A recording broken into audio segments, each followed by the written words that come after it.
Hello and welcome to Rinku's Vlog. Rinku's Vlog, which is different and hatke because here I talk about the movies, documentaries and web series, and at the same time you find me cooking in my... Just finished watching a Netflix documentary. Well, it's a sports documentary caught out crime, corruption, cricket by the debutante director Supriya Sopti Gupta.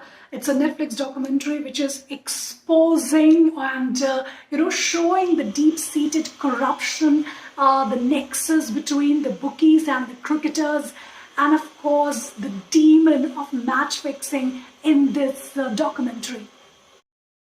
90s का दशक वो दशक था जब cricket हर घर पहुंच चुका था थैंक्स टू केबल टीवी, और यही वजह है कि हर एक लड़का ये सपने देखने लगा था कि अगर वो अच्छा क्रिकेट खेले और उसके टैलेंट को भी कोई जौहरी पहचान ले तो वो भी कपिल देव जैसा क्रिकेटर बन सकता है, क्योंकि इस देश में अगर क्रिकेटिंग ग्राउंड मंदिर है तो हमारे क्रिकेटर्स भगवान से तो कम नहीं है.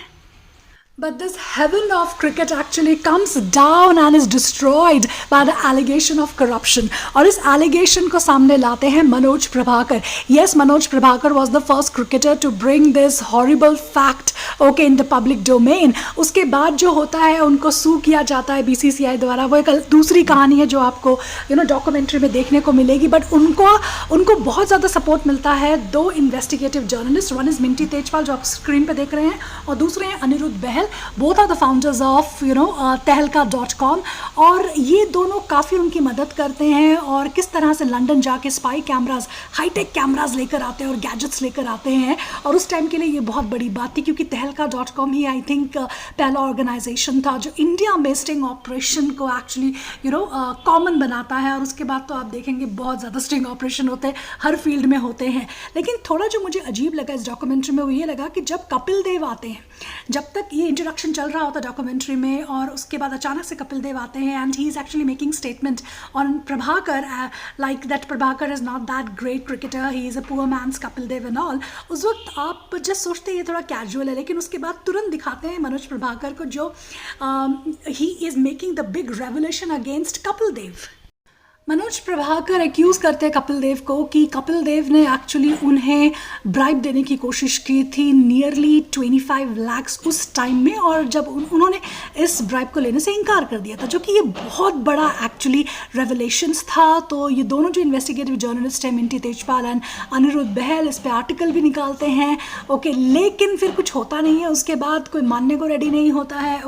और फिर उसके कुछ सालों बाद 2000 में जब मोहम्मद अजहरुद्दीन का टाइम आता है, और तब जाके कैसे स्कैंडल सामने आता है, हांजी क्रोने भी सामने आते हैं, सीबीआई इन्वॉल्व होती है, और मोर देन एक हफ्ते में ही मोर देन 200 से ज़्यादा बुकीज को पकड़ा जाता है. और जो उसमें सबसे बड़ा बुकी होता है वो भी हांजी क्रोने बताते हैं, और उनके अगेंस्ट भी जो किंग कमीशन बैठता है, उनकी इंक्वायरी बैठती है हांजी क्रोने की, और किस तरह से बहुत कुछ हांजी क्रोने भी रिवील करते हैं, और इंडिया का कनेक्शन आता है सामने, और फिर अजहरुद्दीन पे कैसे केसेस होते हैं, और उसके बाद क्या होता है वो आपको डॉक्यूमेंट्री में देखने को मिलेगा.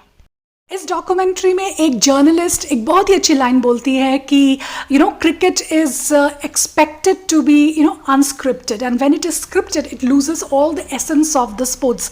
तो क्रिकेट में जो गंदगी आई करप्शन की वजह से और बुकीज़ की वजह से, और यहाँ पे आगे जाके पता चलता है कि दाऊद इब्राहिम तक का कनेक्शन है यहाँ पे, और बहुत से क्रिकेटर्स इस वजह से सामने भी नहीं आए और शायद अभी आ भी नहीं रहे हैं. और इस स्कैंडल के बाद किस तरह से हमारे इंडियन क्रिकेट टीम में चेंजेस लाए गए हैं अच्छे के लिए, बहुत से मेजर्स लिए गए हैं.